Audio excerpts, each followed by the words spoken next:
बिस्मिल्लाहिर्रहमानिर्रहीम।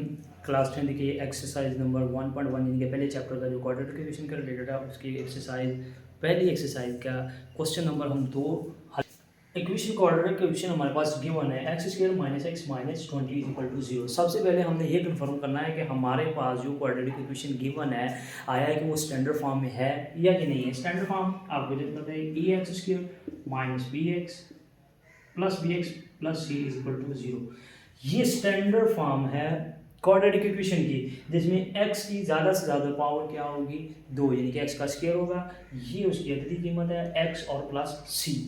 ये तो हमारे पास एक क्वाड्रेटिक इक्वेशन की स्टैंडर्ड फॉर्म है। हमने सबसे पहले देखना है कि हमारे पास जो क्वाड्रेटिक इक्वेशन गिवन है आया वो स्टैंडर्ड फॉर्म में है या कि नहीं है। अगर स्टैंडर्ड फॉर्म में नहीं है, किसी और फॉर्म में गिवन है, क्वेश्चन गिवन है, तो हमने उसको पहले स्टैंडर्ड फॉर्म में लेके ना फिर उसको हल करना है। तो एक्सरसाइज 1.1 का क्वेश्चन नंबर 2 जो है उसके जितने सवाल गिवन है वो आपको स्टैंडर्ड फॉर्म में गिवन है और हमने क्या करना है कि इसको हल करना है बाय द फैक्टराइजेशन मेथड, क्योंकि तीन तरीके हैं क्वाड्रेटिक इक्वेशन को हल करने के, फैक्टराइजेशन, कंप्लीटिंग स्क्वायर और क्वाड्रेटिक फार्मूला। और अब हम सबसे पहला जो है ना वो उसको इस्तेमाल करते हुए यानी कि फैक्टराइजेशन को इस्तेमाल करते हुए अपने क्वेश्चन को हल करेंगे। देखिए हमारे पास ये इक्वेशन गिवन है कि x square minus x minus 20 is equal to 0, यानी कि एक्स की ज़्यादा से ज़्यादा पावर क्या है, एक्स की ज़्यादा से ज़्यादा पावर हमारे पास स्क्वायर है, यानी कि एक स्टैंडर्ड फॉर्म में है x square minus x minus 20। यहाँ पे साइन कोई भी हो सकते हैं, प्लस क्यों माइनस क्यों, अददी कीमत इनकी जो है वो कोई भी हो सकती है, 1 है या इसकी भी 1 है इसकी भी 1 है, तो जीरो भी यहाँ पे एक आध जीरो हो सकती है। एक्स की जीरो अगर इतनी कीमत यानी कि एक्स हो ही ना, x square minus 20 equal to 0, तो इट्स मीन ये भी क्वाड्रेटिक इक्वेशन है क्योंकि उसकी ज़्यादा से ज़्यादा पावर कितनी है, एक्स का स्क्वायर है। अब हमें फैक्टराइजेशन में करना है। फैक्टराइजेशन में करने के लिए सिंपल तरीका ये होता है कि हमने देखना है कि हमारी पहली जो रकम है और आखिरी, हमने क्या करना है कि हमारे पास पहला और आखिरी यानी कि तीसरा हमने इसको मल्टीप्लाई करना है। अपने तौर पे यहाँ पे ग्राफ पे लिख देना है कि 20x स्क्वायर, यानी कि फर्स्ट टर्म को हमने थर्ड टर्म के साथ मल्टीप्लाई करना है विद साइन, यानी कि जो भी उसकी अलामत है हमने उसके साथ यहाँ पे लिख लेना अपने तौर पे। ये माइनस 20x स्क्वायर आ गया।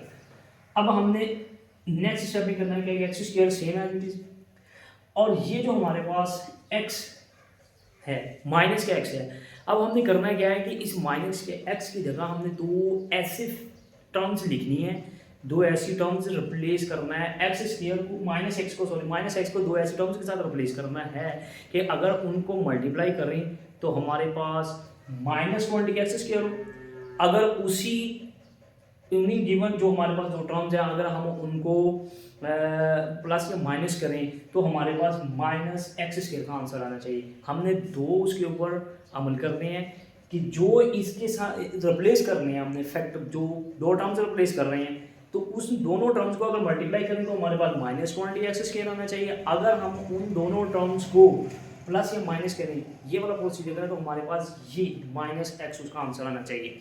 तो देखते हैं सबसे पहले हमें minus 5x plus 4x minus 20 is equal to 0। ये हमने दो टर्म्स जो है माइनस एक्स की जगह इनको रिप्लेस कर दिया।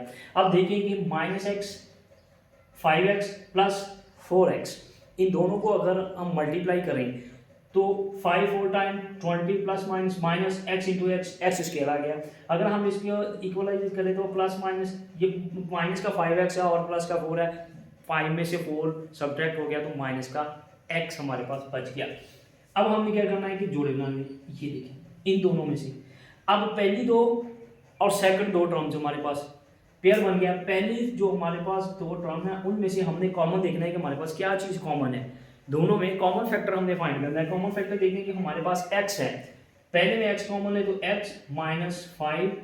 अब इन दो जो सेकंड नंबर पे हमारे पास टर्म गिवन है उनमें से हमने देखना है कि हमारे पास कौन सी ऐसी कॉमन चीज़ है। तो इसमें प्लस 4 कॉमन है, x प्लस माइनस और 5 4 टाइम इज इक्वल टू 20, यानी कि 4 को 5 से मल्टीप्लाई करके हमारे पास 20 आता है और ये प्लस माइनस माइनस हो गया।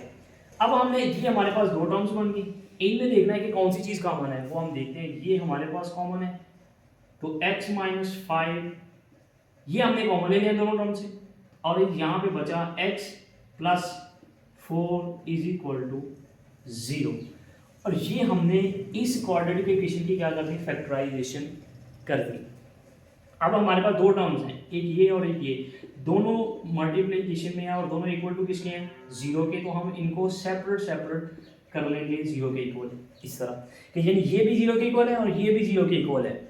x माइनस 5 इक्वल टू 0 और x plus 4 is equal to 0 किया तो ये माइनस का हो जाएगा प्लस हो जाएगा, x is equal two plus 5 और ये प्लस का इधर आएगा माइनस। तो हमारे पास जो सोल्यूशन सेट होगा इस गिवन क्वाड्रेटिक इक्वेशन का वो होगा जी प्लस 5 और माइनस 4।